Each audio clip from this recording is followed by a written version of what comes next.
Baik, selamat pagi. Saya share dulu materinya ya.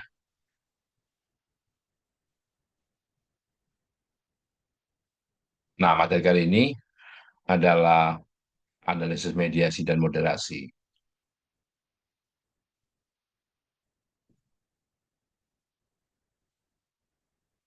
Oke. Nah, kadang kita memiliki hubungan antar variabel. Biasanya variabel tersebut kita notasikan dengan X apabila kita gunakan itu sebagai variabel yang memengaruhi atau variabel independen. Dan variabel Y, variabel yang dipengaruhi. Jadi analisis mediasi ini menguji rantai sebab akibat hipotesis di mana satu variabel X, satu variabel independen atau yang memengaruhi, itu memengaruhi variabel kedua, yaitu variabel M. Nah, di sini M kita pakai notasi sebagai variabel M mediasi. Nah, pada gilirannya variabel tersebut itu memengaruhi variabel ketiga, yaitu variabel Y yang mana biasanya Y itu kita gunakan sebagai variabel respon atau dependent. Nah, variabel mediator ini menjelaskan ya, bagaimana atau mengapa hubungan yang biasanya sudah mapan antara dua variabel lain dan kadang-kadang disebut sebagai variabel perantara karena seringkali menggambarkan proses terjadinya suatu pengaruh. Nah, hal ini kadang juga disebut pengaruh tidak langsung. Misalnya masyarakat dengan pendapatan lebih tinggi cenderung hidup lebih lama. Namun dampak ini dijelaskan oleh pengaruh mediasi dari akses terhadap pelayanan kesehatan yang lebih baik misalnya. Nah, dalam aplikasi R, analisis semacam ini dapat dilakukan dengan dua cara. Metode efek tidak langsung 4 langkah dari Baron dan Kenny itu bisa digunakan dan paket medis yang terbaru yaitu Tengle, Yamamoto, Hiroshige, dan Imai tahun 2014. Sementara yang lama itu metode efek tidak langsung 4 langkah itu sudah lama eh, ada yaitu sejak 1986. Metode Baron dan Kelly adalah salah satu metode asli untuk menguji mediasi namun cenderung memiliki kekuatan statistik yang rendah.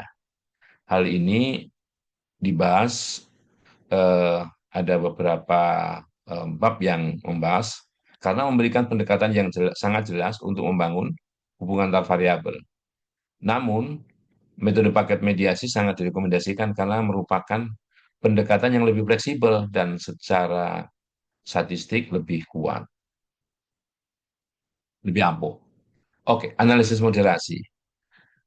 Analisis moderasi juga memungkinkan kita menguji pengaruh variabel ketiga, sebut saja namanya Z, terhadap hubungan antara variabel X dan Y, dua variabel yang sifatnya kausal, sebab akibat. Daripada menguji hubungan sebab akibat antara variabel-variabel lain, uji moderasi untuk mengetahui kapan atau dalam kondisi apa suatu efek terjadi. Moderator dapat memperkuat, memperlemah atau melemahkan atau membalikkan sifat suatu hubungan. Misalnya, efikasi diri akademik, yaitu kepercayaan diri terhadap kemampuan diri sendiri untuk berprestasi di sekolah. Ini memoderasi hubungan antara pentingnya tugas dan jumlah kecemasan menghadapi ujian yang dirasakan siswa. Ini disampaikan oleh Neil Lau dan Liao tahun 2011 dalam artikelnya. Secara khusus, siswa dengan efikasi diri tinggi mengalami lebih sedikit kecemasan pada ujian dibandingkan siswa dengan efikasi diri rendah. Sementara semua siswa merasakan kecemasan yang relatif rendah terhadap ujian yang kurang penting.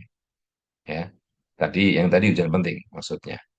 Nah, efikasi diri dianggap sebagai moderator dalam hal ini karena berinteraksi dengan pentingnya tugas, menciptakan efek berbeda pada kecemasan menghadapi ujian pada tingkat kepentingan tugas yang berbeda.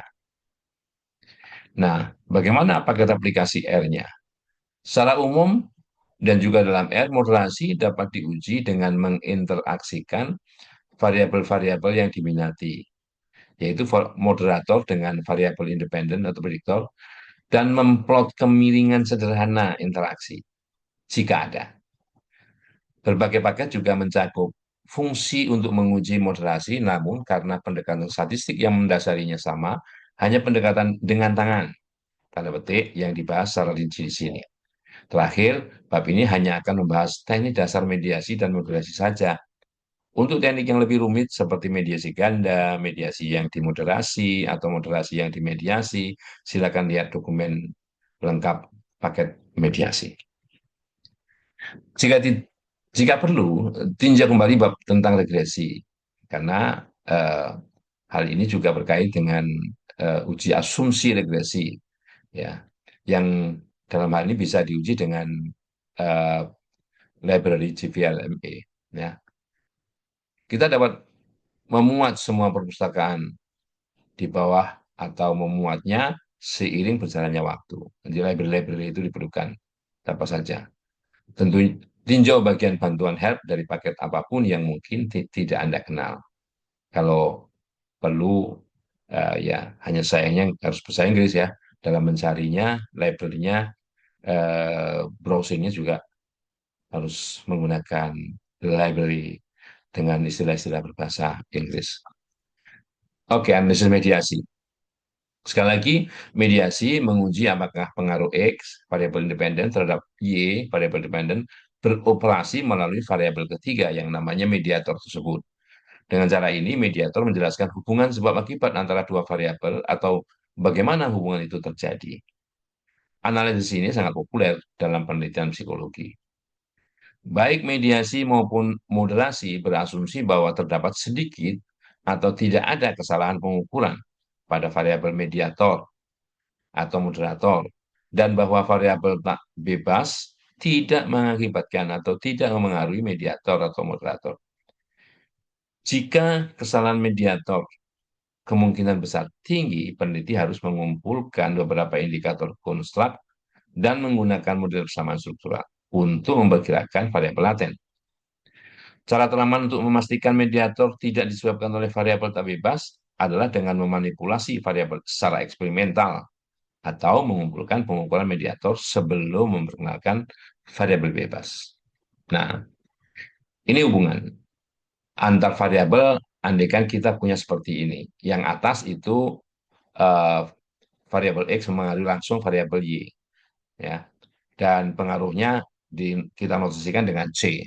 Sedangkan pengaruh dari adanya variabel mediator ini, X memengaruhi M itu uh, besarnya A, kemudian M memengaruhi Y itu, atau analisisnya menggunakan jalur B itu, sedangkan pada gambar di bawah ini antara X dan Y itu kita notasikan dengan C aksen yang tentunya akan berbeda hasilnya apabila dibandingkan dengan yang di atas tanpa adanya M.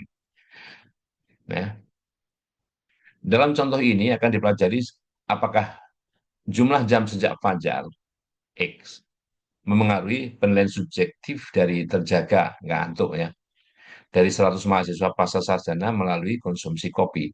Jadi mengkonsumsi kopi itu M, ya, kita gunakan apakah itu mediasi apa enggak. Perhatikan bahwa sengaja membuat efek mediasi di sini karena statistik selalu lebih menyenangkan jika kita memiliki sesuatu yang perlu ditemukan. Dan kita melakukannya dengan membuat M, mediator, sehingga terkait dengan X dan Y. Ya, harus terkait dengan X dan Y ya. Nah, karena ini menciptakan rantai sebab akibat untuk diurai melalui sebuah analisis. Nah, ini metode Baron dan Kenny, 4 langkah. Langkah pertama dari gambar tadi memperkirakan hubungan antara X dan Y, ya, yaitu jalur C. Harus berbeda signifikan. Nah, harus berbeda signifikan. Nah, artinya pengaruh X dan Y langsung tanpa pakai dari diagram pertama itu harus signifikan. Yang kedua, hubungan antara X dan M, X dengan M. Nah, jalur A ini harus signifikan juga, harus signifikan. Jadi C-nya signifikan, A-nya juga signifikan. Artinya independent variable dan mediating variable itu harus berhubungan secara signifikan. Sebab akibat, ya, hubungannya kausal. Yang ketiga, memperkirakan hubungan antara M dan Y, ya, yang mengontrol X. Artinya, baik X dan M itu sama-sama memengaruhi Y. Ini lihat di gambar yang di bawah tadi, ya. Jadi konsumsi saat terjaga mengontrol jam subuh. Jalur B harus signifikan. Jalur B harus signifikan antara M ke Y tadi harus signifikan. Ya. Mediator dan dependent variable ya, dependent harus berhubungan. Ya, harus berhubungan maksudnya. Jadi efek X terhadap Y berkurang dengan dimasukkannya M ke dalam model. Ya kan?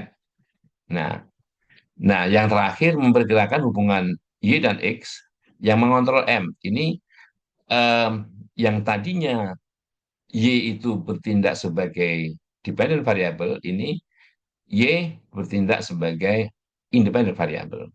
Sedangkan dibalik ya, yang memengaruhi X itu adalah Y dan M.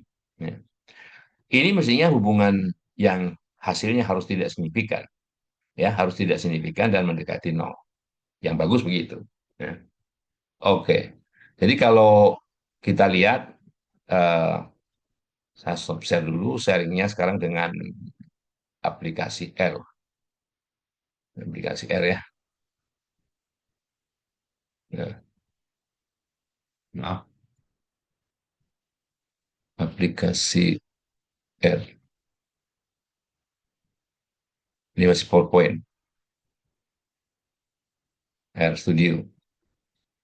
Ya, oke. Nah, semoga terlihat ya. Ini adalah paket aplikasi R. Ya. Beberapa library diperlukan, mediation, nah, Rockchalk, multilevel, BDA, GVLMA, Stargazer, sorry. Nah, kalau kita ingin tahu lebih banyak mengenai library-library tersebut, kita bisa minta bantuan dengan memberikan tanda tanya, kemudian diikuti nama library. Ya, ya. Kita kosongkan dulu sebelumnya, maaf. Ya. Kita kosongkan dulu ke jendela-jendela lain ini yang untuk difungsikan supaya tidak mengganggu. Oke. Kita awali dari sini, library config, library mquad, ya. Kemudian datanya adalah namanya data baru budaya kerja di sini. Metadata kita simpan ke metadata, ya. Datanya dalam bentuk TXT. Kita ingin tahu nama-nama variabelnya apa saja. Oke, nama variabelnya sarana kerja, kepemimpinan, budaya kerja. Nah, ini kalau kalau kita lihat bahwa eh, sebagai variabel independen itu atau variabel bebasnya ini sarana kerja, sebagai variabel dependennya Y-nya itu budaya kerja, sedangkan variabel mediatornya di sini kepemimpinan. Apakah kepemimpinan memediasi variabel kepemimpinan memediasi variabel sarana kerja terhadap variabel budaya kerja? Nah, mari kita lihat bagaimana menganalisisnya. Pertama, sorry. Pertama, ini diuji pengaruh langsung. Jadi antara X dan Y, ya, antara X dan Y. Kita fit. Nah, kalau kita lihat summary fit-nya, ini bahwa sarana kerja ini pengaruhnya terhadap budaya kerja signifikan pada taraf 5%. Ini 0,0367 ya. Besarnya pengaruh ini. Ya, tapi karena datanya data liket, mungkin bisa saja diartikan bahwa jika nilai sarana kerja itu naik, maka budaya kerja naik secara signifikan pada taraf 5%. Langkah yang kedua, kita harus menguji apakah sarana kerja ini signifikan memengaruhi kepemimpinan, yang notabene adalah variabel mediator. Ya, oke kita lihat. Nah, eh, kalau kita lihat, kalau kita strict 5% ini tidak signifikan ya. Kalau kita strict 5% tidak signifikan 0,08. Tapi kalau kita pakai 10%, oke lah. 10% signifikan. Jadi eh, sarana kerja berpengaruh signifikan terhadap kepemimpinan dengan taraf nyata 10% atau 8,42%.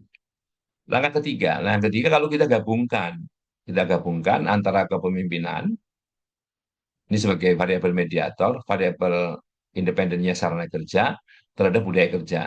Nah, kalau ini kita eksekusi, ya, maka, nah, di sini sarana kerja, sarana kerja itu tidak memengaruhi, ya, tidak memengaruhi budaya kerja dan budaya kerja. Sedangkan kepemimpinan ini memengaruhi saat kedua variabel ini, baik variabel independen maupun mediator ini, kita pakai sebagai variabel yang memengaruhi, apakah memengaruhi budaya kerja apa enggak. Nah, dengan demikian kita katakan bahwa kepemimpinan itu memediasi penuh, memediasi penuh. Karena sarana kerja di sini tidak signifikan pada saat kedua variabel itu eh, sama-sama digunakan untuk memprediksi eh, budaya kerja. Sedangkan yang keempat, kalau kita balik artinya yang sekarang yang sebagai eh, target, sebagai respon itu sarana kerja. Sedangkan budaya kerja yang biasanya kita pakai sebagai respon itu sebagai variabel yang memengaruhi. Ya, kita gabungkan dengan variabel mediatornya, hasilnya, nah, sesuai. Baik, baik budaya kerja maupun kepemimpinan di sini, ya, baik budaya kerja maupun kepemimpinan di sini sama-sama tidak signifikan memengaruhi sarana kerja. Itu yang diinginkan eh, dari metode 4 langkah Baron dan Kenny tadi. Ya. Jadi kesimpulannya bahwa kepemimpinan ya di sini di analisis sebelumnya itu memediasi penuh ya, karena sarana kerja di sini tidak signifikan. Kalau sarana kerja di sini signifikan juga, maka kepemimpinan ini memediasinya parsial, gitu ya. Nah, ini tabel ringkasannya dengan fungsi Stargazer. Dengan fungsi Stargazer kita bisa lihat sebetulnya ini adalah rangkuman yang tadi, ya, rangkuman yang tadi bahwa, nah ini ya, ini kalau kita geser, ya, 4 langkah. Ya, di sini bahwa yang pertama budaya kerja dipengaruhi oleh sarana kerja signifikan, ya kan, signifikan. Apa kepemimpinan dipengaruhi oleh sarana kerja, ya, ya, kepemimpinan dipengaruhi oleh sarana kerja, ya kan, oke, ya. Kemudian budaya kerja dipengaruhi keduanya, kepemimpinan dan sarana kerja. Ini sarana kerjanya tidak signifikan. Ini yang membuat bahwa kepemimpinan itu memediasi secara penuh. Dan kalau dibalik, sarana kerja sebagai respon, baik kepemimpinan, ini juga, ini tidak signifikan. Oke, nah tidak signifikan, ini dua-duanya tidak signifikan. Nah, itu yang eh, bisa disampaikan sebagai teladan dari analisis mediasi. Nah, yang analisis moderasi saya lihatkan, saya carikan dulu filenya, analisis moderasi, ya. Oke, analisis moderasi. Ini, oke, oke. Saya kosongkan dulu, ya. Saya kosongkan dulu tempatnya biar kita bisa luasa membaca ini. Oke. Nah, datanya medmod.txt. Datanya medmod.txt kita panggil, ya. Datanya seperti apa? Nah, datanya seperti ini, ya. Kalau kita lihat ada 3 variabel, training, gender, sama math. Nah, training, gender, sama math. Ya. Nah, em, bahwa yang kita akan estimasi itu kemampuan nilai matematik, ya, kemampuan nilai matematik, gendernya 01, ya, gendernya 01 karena cuman eh, datanya di sini kebetulan gender itu eh, skala nominal, ya, 01, sedang trainingnya itu eh, ada derajatnya dari mulai 0, 0,1, 0,2 waktu ini, ya. Ini lama training, lama training. Nah, kita lihat datanya itu merupakan data lama training dari eh, yang terkecil 00 waktunya sampai artinya tidak ada training sampai trainingnya 10 ya. Satuan waktu training ya, oke. Sebut saja begitu. Ya. Oke. Jadi kalau kita lihat pasangan datanya itu ada di jendela sebelah kanan ya, ada di jendela sebelah kanan. Kemudian kalau kita lihat ya, ini ada data training gender dan math. Kemudian pakai library Gigali kita bisa lihat bagaimana korelasi antar variabel ya, ini korelasinya antar variabel misalnya training sama gender ya, training sama gender, ini match sama training dan seterusnya, atau plot eh, scatter plotnya, diagram mencarnya, atau grafik ya, hubungan antara apa namanya training dan apa namanya nilai math-nya. Oke. Nah, kemudian kita pakai, kita attach, ya, kita lampirkan data OK itu, dan kita eksekusi eh, regresi, ya, yang mana math-nya itu sebagai variabel dependen. Sedang yang memengaruhi itu ada training, waktu training, ya, dan gender. Ya.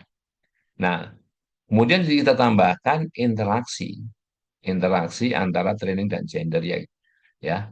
Nah, ini nanti yang akan kita analisis. Nah, jadi variabel moderasi Z dikatakan signifikan moderasi hubungan antara variabel prediktor X dan variabel respon Y. Jika interaksi antara X dan Z signifikan, interaksi dinotasikan dengan ini ya, dengan dalam teladan ini yang dipakai sebagai moderator adalah gender. Apakah gender itu moderasi?